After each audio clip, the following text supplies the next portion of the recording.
Gwyndolin is the Dark Sun, leader of the Dark Moon, and unrest is constant within his soul. Gwyndolin struggles to uphold his father's legacy.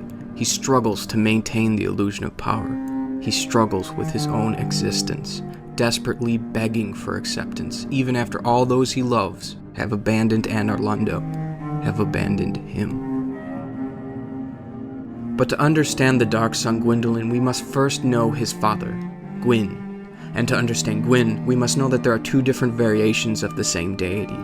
Gwyn the Mighty, the Lord of Sunlight, who challenged the strength of the everlasting dragons and won, ushering Lordran from the Age of Ancients into the Age of Fire.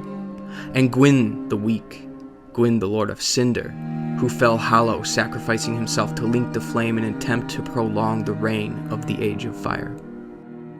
In between this transition from the Lord of Sunlight to the Lord of Cinder, Gwyn did much. For one, he had 3 children. Gwyn's firstborn's true identity is unknown. He lost important historical documents and was stricken from the annals of time as punishment. The second-born and only daughter, the Princess of Sunlight, Guinevere, and the youngest, Gwyndolin, the poor child. An empty statue placement displays Gwyn's temperament for failure.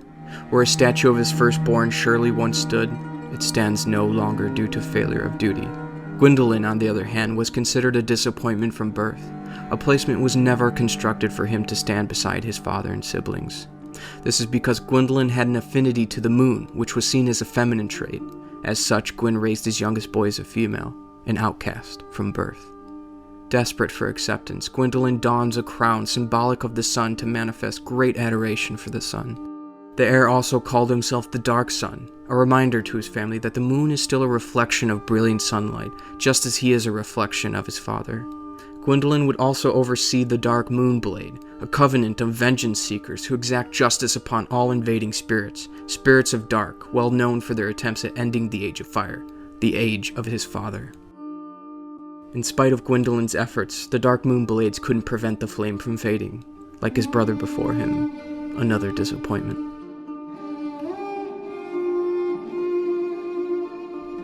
Unable to rely on his lineage, Gwyn would take matters into his own hands.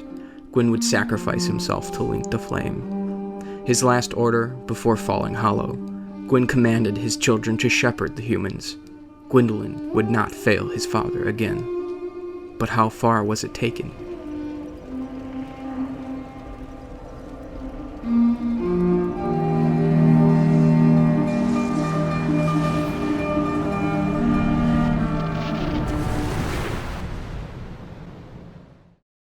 A millennium has passed, and with their father gone, Gwyndolin has driven humanity to the brink, corralling them to the north, or exiling them to stone prisons.